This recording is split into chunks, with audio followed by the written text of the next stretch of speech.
तुझे भूलना तो चाहा लेकिन भूला न पाया, तुझे जितना भूला न चाहा तू उतना याद आई, तुझे भूलना तो चाहा लेकिन भूला न पाया। तो देखिए जिस प्रकार से MTS की जो बम्पर वैकेंसियाँ निकली है उसको आप लाख भुलाना चाहें लेकिन भूल आप नहीं पाइएगा, क्योंकि इतनी सारी वैकेंसियाँ जो हैं बम्पर वैकेंसियाँ जो हैं पहली बार आई है। तो पहली बार ये वैकेंसियाँ आई है तो आप इस बार चूक न जाएं, और चूक जाइएगा तो आपको जो है बहुत पछताइएगा, इसीलिए इसको चाह कर भी न भूला पाइएगा। तो हमारे साथ बने रहिए और इस बार चूकना नहीं है। MTS की जो आप जानते हैं सिलेबस मैं ऑलरेडी बता चुका हूं कि पैटर्न चेंज हुई है और न्यू पैटर्न पर जो है क्या होने वाला है मैं बता दिया हूं। मेरा पिछला वीडियो देख लीजिए अगर जो आपको मालूम नहीं है, जो एग्ज़ाम नहीं दिए, क्योंकि MTS के एग्ज़ाम जो है अभी चल रही है। तो चल रही है एग्ज़ाम जो 2 तारीख के जो एग्ज़ाम हुई थी फर्स्ट शिफ्ट में, तो रुक्मिणी एजुकेशन सेंटर के जितने भी स्टूडेंट एग्ज़ाम देने के लिए गए थे वो एग्ज़ाम दे करके आए हैं। तो घर से आएंगे तो 2-3 दिन तो लगेगा, तो वो घर से आए हैं और बताएं कि ये क्वेश्चन पूछा गया था, तो मैं वो क्वेश्चन को लेकर के आया हूँ। तो देखिए क्या चीज़ क्या है, SSC MTS 2023 2 तारीख 5वां महीना 2023 का फर्स्ट शिफ्ट का है। संपूर्ण एनालिसिस होगा और जीके की आज जो है जीके की होगी एनालिसिस, और कल से रीजनिंग मैथ इंग्लिश सारा जो सब्जेक्ट है सभी को मैं एनालिसिस करूँगा। क्योंकि मैं MTS के सबसे पहले रीजनिंग का क्लास लिया था, उसमें कुछ स्टूडेंट कह रहे थे कि जीके की भी क्लास होनी चाहिए, तो मैं जीके की जो लेटेस्ट क्वेश्चन है उसी को मैं लेकर के आया हूँ आज। तो फर्स्ट क्वेश्चन क्या है जो देख लीजिए हमारी फर्स्ट क्वेश्चन, दक्षिण में मराठों द्वारा कौन सा कर लगाया जाता था। तो यानी दक्षिण भारत में जो मराठा जो शासन करते थे जिसमें छत्रपति शिवाजी हुए, तो कौन थे, छत्रपति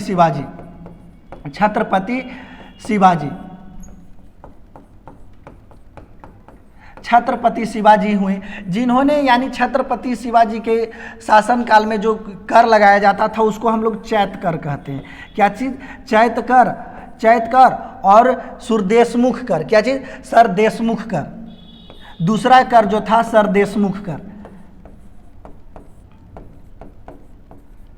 सरदेशमुख कर। आप सोच रहे हो कि यहाँ तो दो को बता दिए कि चैत कर और सरदेशमुख कर, तो मैं इसीलिए बताया हूँ कि इस बार जो है ऑप्शन में दिया था चैत कर, सरदेशमुख कर नहीं दिया हुआ था ऑप्शन में, तो चैत कर आपको लगाना चाहिए। और हो सकता है जो अगला जो नेक्स्ट एग्जाम होने वाला है, नेक्स्ट जो एग्जाम होने वाला है किसी का, वो उसमें सरदेशमुख कर दे, तो इसीलिए मैं दोनों बता देता हूँ। और चैत कर किस लिए लिया जाता था, यानी कि जो भूमिगत टैक्स था। क्या चीज़, ये जो टैक्स था वह भूमिगत टैक्स था, यानी भूमिगत यानी कि जिसको हम कह लेते हैं कि छत्रपति के जी के जो वंशागुणत थे, वंशागुणत यानी कि जो वो वंश थे उनके द्वारा जितना भी भूमि होती थी वो भूमि के जो द्वारा लिया जाता था कर, उसको हम लोग चैत कर कहते हैं। सरदेशमुख कर क्या हो गया, यानी सुरक्षा के लिए जो कर लिया जाता था, सुरक्षा के लिए जो कर लिया जाता था उसको हम लोग सरदेशमुख कर कहते हैं। क्या चीज़ कहते हैं, सरदेशमुख कर, यानी कि जब बाहरी आक्रमण होता है तो बाहरी आक्रमण से सुरक्षा के लिए सैनिकों की व्यवस्था होनी चाहिए, तो सैनिकों की व्यवस्था के लिए, सैनिकों को भोजन के लिए जो टैक्स लिया जाता था उसे हम लोग सरदेशमुख कर कहते हैं। और जो टैक्स वंशागुणत भूमि के लिए, यानी जो हम इस वंश छत्रपति शिवाजी के वंश के हैं, तो हमारी जितनी भी भूमि पूर्वजों छोड़ करके गए हैं उस भूमि पर जितना भी टैक्स होती थी उसको हम लोग चैत कर कहते हैं। फर्स्ट क्वेश्चन तो ये हो गया। सेकेंड क्वेश्चन क्या है हमारी वो देख लीजिए। सेकेंड क्वेश्चन जो है, किस अपराध के लिए पुलिस न्यायालय की अनुमति के बिना किसी व्यक्ति को गिरफ्तार कर सकता है।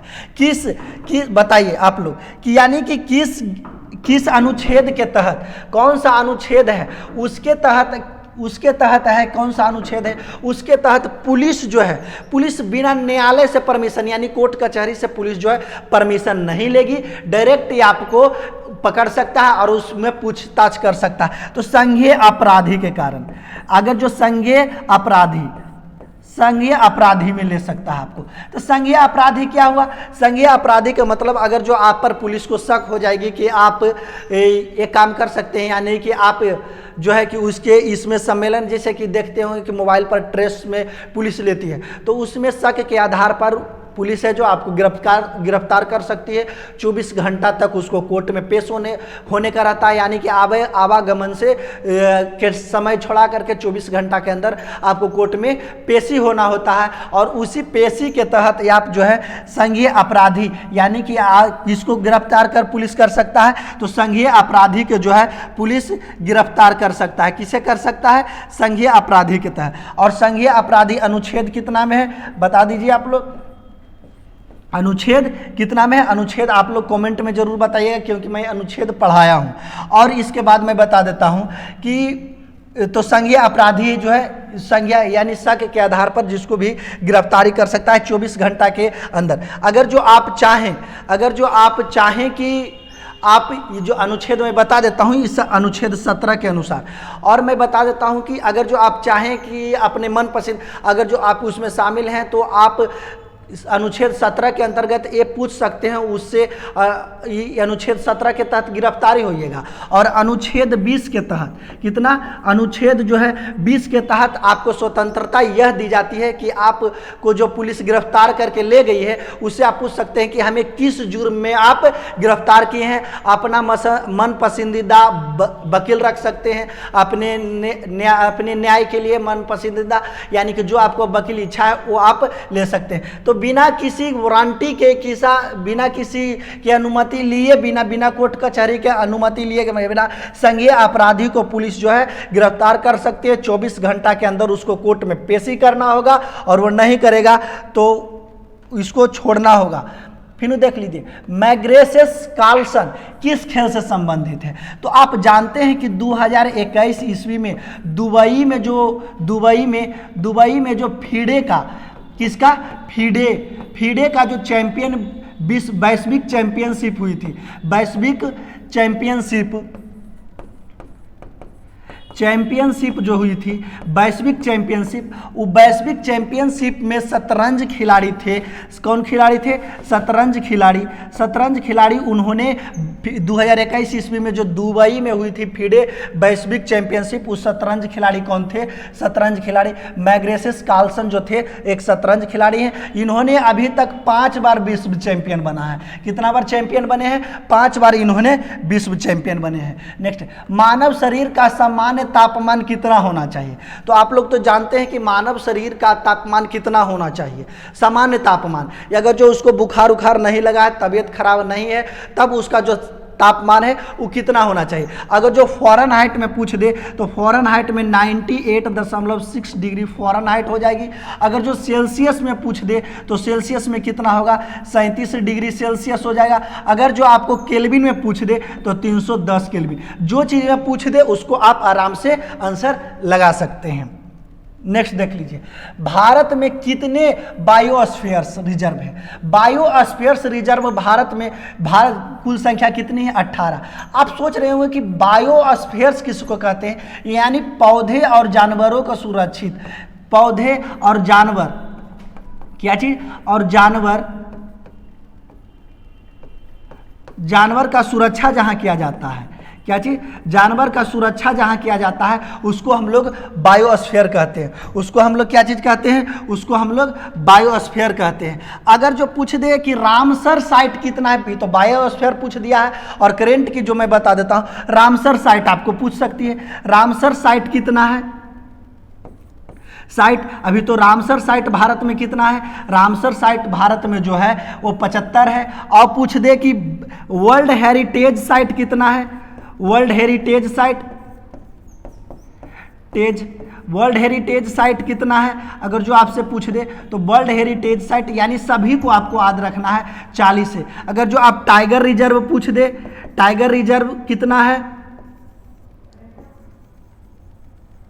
टाइगर रिजर्व कितना है? तो टाइगर रिजर्व 54। कोई भी चीज़ पूछे तो आप आराम से मार सकते हैं। तो बायोस्फीयर्स में कितनी, बायोस्फीयर्स की संख्या भी वर्तमान में 18 है। आप जानते होंगे, तो मैं बता दिया हूँ एक्स्ट्रा कि पौधे और जानवरों को सुरक्षा के लिए, संरक्षण के लिए जो बनाया जाता है उसको हम लोग बायोस्फीयर रिजर्व कहते हैं। और इससे रिलेटेड कुछ क्वेश्चन है। रामसर साइट अगर जो पूछ दे तो 75 है, वर्ल्ड हेरिटेज साइट पूछ दे तो 40 है, और टाइगर रिजर्व पूछ दे अभी वर्तमान में भारत में कितना है तो 54 है। नेक्स्ट देख लीजिए, केंद्रक किस कोशिका में पाया जाता है? तो केंद्रक जो है यूकैरोटिक कोशिका में पाया जाता है। किसमें? यूकैरोटिक कोशिका में पाया जाता है। यूकैरोटिक कोशिका में जो है केंद्रक पाया जाता है। क्या चीज पाया जाता है? यूकैरोटिक कोशिका में। एक जो होता है पैक्यूरोटिक कोशिका एक होती है, पैक्यूरोटिक कोशिका और यूकैरोटिक कोशिका। जो केंद्रक किस कोशिका में पाया जाता है? तो यूकैरोटिक कोशिका में। आप सोच रहे हैं कि कोशिका का खोज किसने किया है? कोशिका का खोज किसने किया है? कौन किए हैं खोज कोशिका के? तो 1665 ईस्वी में रॉबर्ट हुक ने किए हैं। कौन किए हैं? रॉबर्ट हुक ने किए हैं। रॉबर्ट हुक ने किए हैं कोशिका की खोज 1665 ईस्वी में। नेक्स्ट देख लेते हैं, थोड़ा सा स्पीड में बने रहिएगा।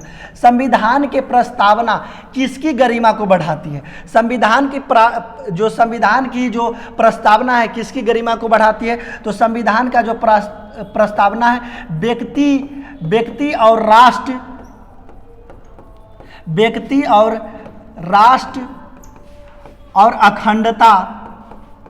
और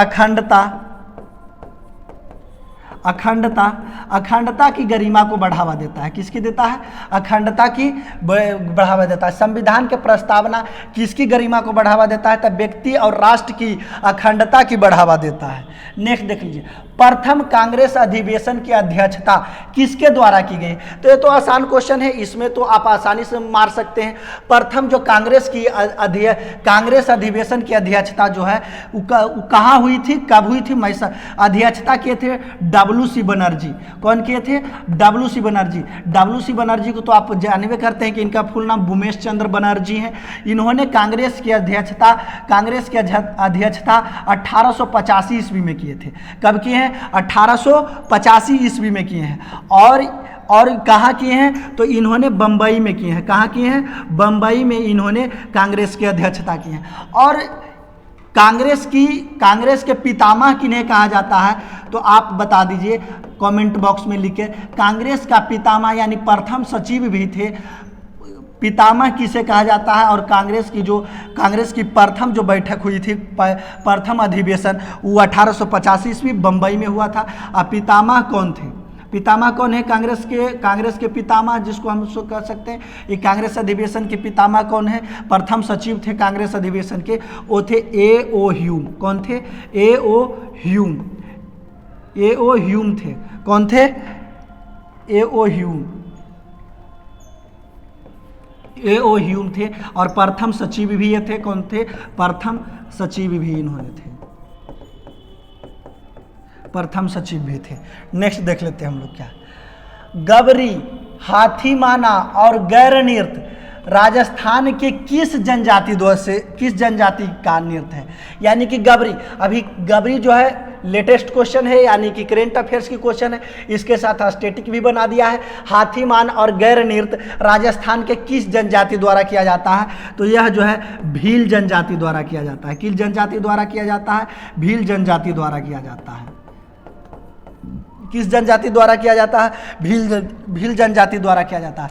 और बता दीजिए इसमें आप कि राजस्थान की कौन कौन से नृत्य है? तो एक दो नृत्य को आप बता दीजिए। एक दो नृत्य, कालवेलिया, भवई, घूमर, ये सब जो है राजस्थान के नृत्य है। तो एक दो मैं एक्स्ट्रा बता दिया हूं ताकि ये सब भी पूछ दे तो आपको गलत नहीं होनी चाहिए। कोणार्क सूर्य मंदिर किसने बनवाया है? तो ये तो आसान क्वेश्चन है, तो आप बहुत बार पढ़े हैं। तो कोणार्क मंदिर का निर्माण सबसे पहले हम लोग जान लेंगे कि कोणार्क मंदिर जो है 13वीं सदी में बनाई गई है। कितनी? 13वीं शताब्दी में बनाई गई है। कब बनाई गई है? 13वीं शताब्दी में बनाई गई है। और यह कोणार्क मंदिर कहाँ है? तो उड़ीसा में है। कोणार्क मंदिर कहाँ है? उड़ीसा में है। और यह किनके द्वारा बनाया गया है? तो ये किनके द्वारा बनाया है? नरसिंह देव प्रथम जी के द्वारा बनाया गया है। कौन? नरसिंह देव प्रथम, नरसिंह देव प्रथम, यानी नरसिंह देव प्रथम के द्वारा बनाया गया है। नरसिंह देव प्रथम जो थे कौन वंश के थे? तो यह पल्लव वंश के थे। कौन वंश के थे? पल्लव वंश के थे, पल्लव वंश के थे नरसिंह देव प्रथम। तो कोणार्क में सूर्य मंदिर किसने बनवाया है? तो नरसिंह देव बनवाए हैं। और कोणार्क मंदिर को ये भी कहा जा सकता है कि ब्लैक पैगोडा किसे कहा जाता है? ब्लैक पैगोडा, ब्लैक पैगोडा किसे कहा जाता है? तो ब्लैक पैगोडा भी कोणार्क मंदिर को ही ब्लैक पैगोडा के नाम से हम लोग जानते हैं। नेक्स्ट देख लीजिए, कर्मा नृत्य किस राज्य से संबंधित है? तो ये तो आसान है, यह छत्तीसगढ़ से संबंधित है। कहाँ से है? छत्तीसगढ़ से संबंधित है। कर्मा, जिसको करगम कहते हैं या कर्मा कहते हैं, ये किस राज्य से, यानी किस राज्य का ये संबंधित नृत्य है? तो ये देख लीजिए, यह किस राज्य का है? छत्तीसगढ़ का है। और इस छत्तीसगढ़ का कौन कौन सा नृत्य है? ये तो कर्मा हो गई, और राउच नाचा ये जो है काफ़ी इंपॉर्टेंट है, इसमें बच्चे जो हैं गड़बड़ा जाते हैं। और कौन कौन सा है? और सुआ नृत्य भी हम लोग कह सकते हैं। क्या चीज़? सुआ नृत्य। ये सब जो है छत्तीसगढ़ का। एक दो मैं बता देता हूँ नृत्य, ताकि नृत्य तो हम ऑलरेडी पढ़ा ही चुके हैं, आप लोग जानते होंगे। खजुराहो के मंदिर का निर्माण किस वंश के दौरान हुआ है? तो किस वंश के दौरान हुआ है? तो यह चंदेल वंश के दौरान हुआ है। चंदेल वंश के दौरान हुआ है।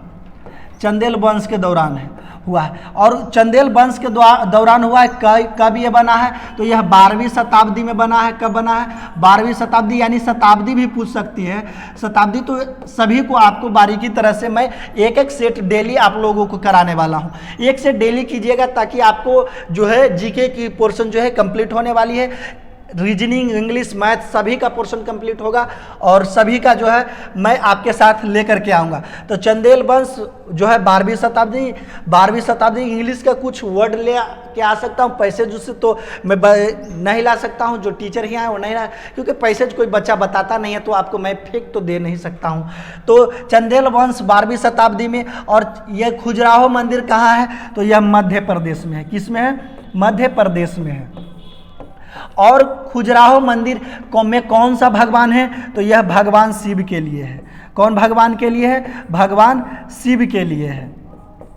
कौन भगवान के लिए है? भगवान शिव के लिए है। नेक्स्ट देख लीजिए, लिंगराज मंदिर किस राज्य में स्थित है? तो ये आसान तो है, लिंगराज मंदिर उड़ीसा में है। कहाँ है? उड़ीसा में है। लिंगराज मंदिर कहाँ है? तो यह उड़ीसा में है। और लिंगराज मंदिर जो है उड़ीसा में किसने बनवाए हैं? तो सोमवंशीय राजा। कौन? सोमवंशीय राजा बनाए हैं। सोमवंशीय राजा, सोमवंश के राजा बनाए हैं। सोमवंश के राजा कौन है? ययाति प्रथम, सॉरी क्या जी? ययाति प्रथम जो है सोमवंशीय राजा, इन्होंने उड़ीसा में लिंगराज मंदिर का निर्माण किए हैं। कहाँ? उड़ीसा में लिंगराज मंदिर का निर्माण करवाए हैं। और देख लीजिए, हाँ, आयशा खान किस वाद्य यंत्र से संबंधित है? तो आयशा खान आप जान लीजिए सितार वादक है। कौन है? सितार वादक है। सितार वादक है। नेक्स्ट देख लीजिए, the race of my life नामक पुस्तक किसकी है? The race of my life, मैं जब स्टैटिक और करेंट पढ़ा रहा था तो मैं सारी बुक का जिक्र किया हूँ। आप वहाँ से भी देख कर जाते तो आप वहाँ भी आराम से मान, और उम्मीद है कि तो आसान ही है। The race of my life, ये तो कोई भी लिख दिए होंगे। तो रेस जैसी आ गया, तो रेस कौन होगा? मिल्खा सिंह। कौन है? मिल्खा सिंह।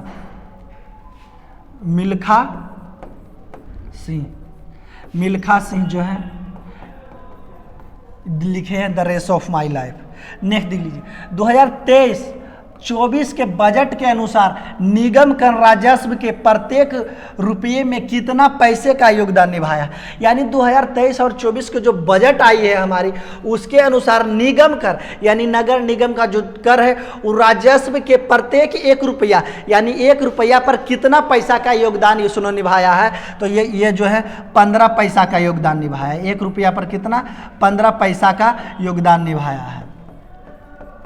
कितना का निभाया है, 15 पैसा का योगदान निभाया है। नेक्स्ट देखिए, तमिलनाडु में फसल की कटाई का कौन सा त्यौहार मनाया जाता है। यानी कि जब तमिलनाडु में फसल की कटाई होती है तो फसल हम लोग बोते हैं और काटते हैं, तो फसल काटने के दौरान जो त्यौहार मनाते हैं, जिस प्रकार से हम लोग दही चूड़ा हम लोग का फेवरेट पर्व है ना। दही चूड़ा हम लोग मन से खाते हैं 2-3 दिन। दही चूड़ा सभी को अच्छा लगता है। और जो है दही चूड़ा यानी कि जब धान की खेती होती है तो न्यू फसल, जब नया फसल होता है धान का, तो उसको चूड़ा कूटा करके हम लोग दही चूड़ा यानी कि मकर संक्रांति के रूप में हम लोग मनाते हैं। तो तमिलनाडु में फसल कटाई के दौरान जो है कौन सा त्यौहार मनाया जाता है, पोंगल। कौन सा त्यौहार मनाया जाता है, पोंगल। और तमिलनाडु का एक शास्त्रीय नृत्य बता दीजिए, कौन सा है, भारतनाट्यम। भरतनाट्यम सॉरी, क्या चीज़ है, भरतनाट्यम ये भी माना जाता है कि सबसे प्राचीन नृत्य है। क्या चीज़ है, सबसे प्राचीन नृत्य भी आपको पूछ दे, सबसे प्राचीन नृत्य कौन है, तो भरतनाट्यम जो है तमिलनाडु का वो सबसे प्राचीन नृत्य है। यानी राजा रजवाड़े के यहाँ देखते होंगे कि पहले के जो राजा रहते थे वो नृत्य करवाते थे, तो ये नृत्य जो करवाते थे वो कौन सा नृत्य करवाते थे, भरतनाट्यम। अब तो देख रहे होंगे कि पहले गरीब लोग डांस करते थे।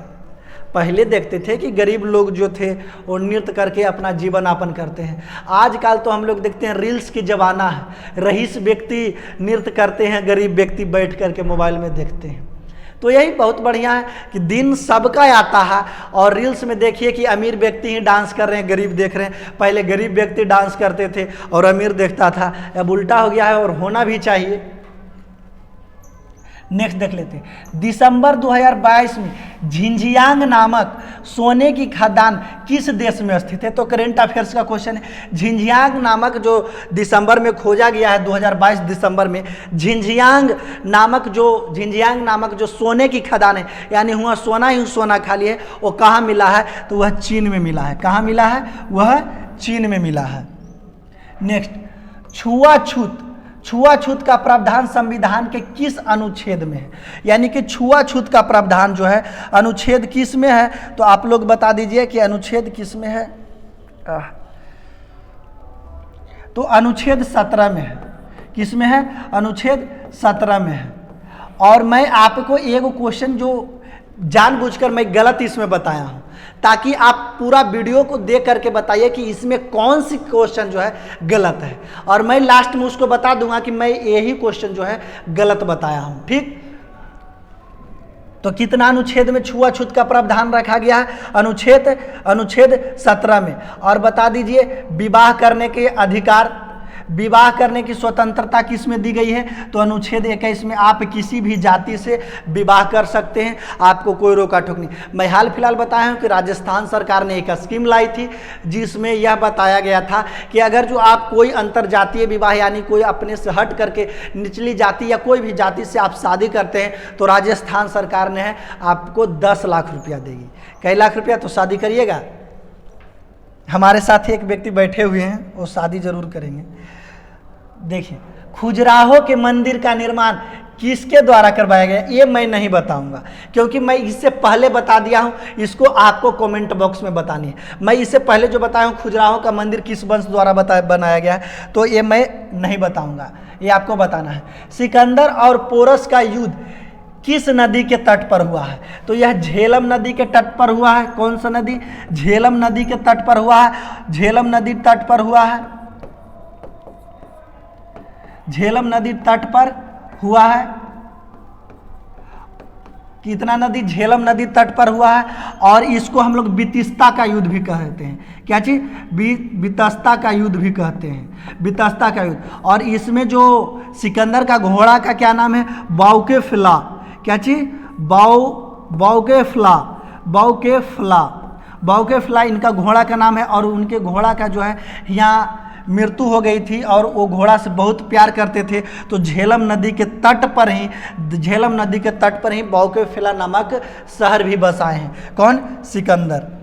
नेक्स्ट देख लीजिए, किस वर्ष में प्रथम संविधान संशोधन किया गया है? तो किस वर्ष किया गया है प्रथम संविधान संशोधन? तो 1951 ईस्वी में प्रथम संविधान संशोधन किया गया है। कौन सा संविधान संशोधन? प्रथम संविधान संशोधन किया गया है। और जानते हैं हम लोग प्रथम संविधान संशोधन में 9वीं अनुसूची जोड़ी गई है। कौन सी अनुसूची? 9वीं अनुसूची जोड़ी गई है। 9वीं अनुसूची को जोड़ी गई है। 9वीं अनुसूची को जोड़ी गई है किस और 9वीं अनुसूची, आप तो अनुसूची में आप लोगों को टोटल पढ़ा दिया हूँ कि अनुसूचियाँ क्या है। और अनुसूची जो आपको पढ़नी है तो 10 मिनट के क्लास में 8 मिनट का लिया हूँ, और 8 मिनट के क्लास में मैं अनुसूची जो है मैं पूरा बता दिया हूँ। वहाँ से आप लोग भी पूरा अनुसूची देख सकते हैं। नेक्स्ट देख लीजिए, राष्ट्रपति पर महाभियोग लगाने का प्रावधान किस आर्टिकल के तहत है? तो आर्टिकल 61 यानी कि अनुच्छेद 61 के अनुसार आप राष्ट्रपति पर महाभियोग लगा सकते हैं। नेक्स्ट देख लीजिए, पंडित रविशंकर किस वाद्य से संबंधित है? तो पंडित रविशंकर जो है सितार से हैं। किस चीज से है? सितार से हैं। नेक्स्ट देख लीजिए, 2011 के जनगणना के अनुसार दिल्ली के साक्षरता दर कितनी है? दिल्ली के साक्षरता दर, तो दिल्ली की साक्षरता दर जो हम लोग बात करते हैं, दिल्ली की साक्षरता दर, तो दिल्ली की साक्षरता दर, भारत की साक्षरता दर और सबसे अधिक जो साक्षरता दर है हमारा वो केरल राज्य का है। किस राज्य का है? केरल राज्य का है। तो आपको सारी साक्षरता दर मैं आपको बता देता हूं ताकि आपको याद करने में कोई दिक्कत ना हो। तो दिल्ली की साक्षरता दर 2011 के जो जनगणना के अनुसार है 86.21%। भारत की साक्षरता दर जो मैं बात कर लेता हूं तो 84.14%। क्या चीज़? 82 मिस्टेक हो गया। कितना? 82.14%। और केरला की बात कर लेता हूं तो 94% जो है इसकी साक्षरता दर है। तो इसी प्रकार से जो है 25 क्वेश्चन मैं आज लेकर के आया हूं, और धीरे धीरे 25 क्वेश्चन ही पूछती है, आप लोग तो जानते हैं। और मैं जो क्वेश्चन गलत हुआ था मैं उसको भी एक बार मैं आपको बता देता हूं, आपका कमेंट आ जाएगा तब तक। हाँ, संघीय अपराध जो है ये आर्टिकल 20 के तहत रखा गया है। कितना? आर्टिकल 20 के तहत संघीय अपराध को रखा गया है। ठीक, कोई दिक्कत नहीं। तो इसी प्रकार से हमारे साथ बने रहिए। अगर जो आपको MTS इस बार ही लेनी है तो हमारे साथ बने रहिए। मैं आपको पूरी फुल एनालिसिस करूँगा, और जानते हैं कि जो रीजनिंग का एनालिसिस करवाएंगे वो राजेश सर करवाएंगे, मैथ का एनालिसिस जो करवाएंगे हमारे वो सौरभ सर करवाएंगे, और इंग्लिश का जो एनालिसिस करवाएंगे वो पुमंग सौरभ सर करवाएंगे। तो आपको पूरा एनालिसिस मिल जाएगा, वो कल से मिलेगा। आज के लिए जीके का आप आज जीके से ही संतुष्ट रहिए। धन्यवाद।